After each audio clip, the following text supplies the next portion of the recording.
PR পদ্ধতির মাধ্যমে জনগণের ভোটাধিকার নিশ্চিত, মনোনয়ন বাণিজ্য বন্ধ এবং নির্বাচন ঘিরে যে দুর্নীতিগুলো হয় তা রোধ করা সম্ভব, এমনটাই মন্তব্য করেছেন মাসুদ সাঈদী। তত্ত্বাবধায়ক সরকারের যে দাবিটি 1982 সালে উপস্থাপন করা হয়েছিল জামায়াতের পক্ষ থেকে, 9 বছর পরে হলেও এদেশের জনগণ এবং রাজনৈতিক নেতৃবৃন্দ বুঝতে পেরেছিল। তেমনি পিআর পদ্ধতির মাধ্যমে নির্বাচনের যে দাবি জামায়াত ইসলামের থেকে করা হয়েছে, একটু পরে হলেও দেশের জনগণ এবং রাজনৈতিক নেতৃবৃন্দ বুঝতে পারবে। শুক্রবার সকাল 10টায় পিরোজপুর পৌর জামাতের আয়োজনে জেলা জামাতের কার্যালয়ে কর্মীদের সাথে মতবিনিময় সভা, শহরের জনসংযোগ এবং ভাড়া নিখাল খনন কাজ পরিদর্শনকালে এসব কথা বলেন সাবেক জয়নগর উপজেলা চেয়ারম্যান ও জামায়াত নেতা মাসুদ সাঈদী। আমাদের সংগঠন থেকে বা আমরা ব্যক্তিগতভাবে এই জিনিসটা মনে করছি যে তত্ত্বাবধায়ক সরকারের যে দাবিটি, যেটি মূলত উত্থাপন করা হয়েছিল 1982 সালে আমাদের তৎকালীন আমির শহীদ অধ্যাপক গোলাম আজমের সাহেবের যেটা রূপরেখায় যে তত্ত্বাবধায়ক সরকার দাবি উত্থাপন করা হয়েছিল, এই দাবির বিষয়টি দেশের জনগণকে এবং দেশের রাজনীতিবিদরা বুঝেছেন প্রায় 9 বছর পর 1991 সালে।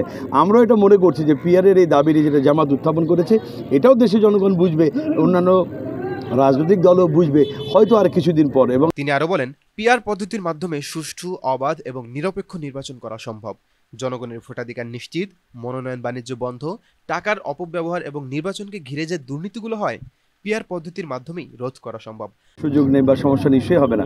এখানে আমাদের ভিতরে আমাদের সংগঠনের পক্ষ থেকে পিআর পদ্ধতিতে নির্বাচনের কথা বলা হয়েছে। আমরা একটা দাবি উত্থাপন করেছি।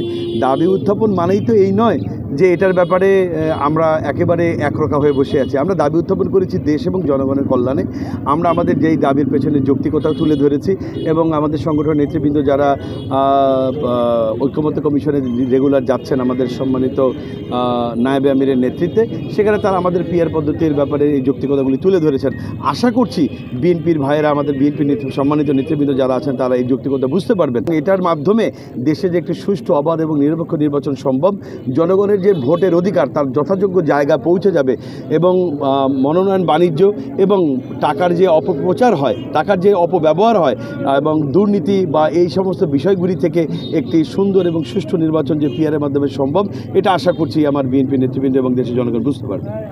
আশা করি বিএনপি নেতৃবৃন্দ এবং অন্যান্য রাজনৈতিক দল ও দেশের জনগণ তা বুঝতে পারবেন। এ সময় আরও উপস্থিত ছিলেন জেলা জামাতের সেক্রেটারি অধ্যক্ষ জহিরুল হক, অ্যাসিস্ট্যান্ট সেক্রেটারি শেখ আব্দুর রাজ্জাক, পৌর আমির ইসাক আলী খান, পৌর সেক্রেটারি আলামিন শেখ ও 5 নং ওয়ার্ড আমির মোদাস্সের হোসাইন।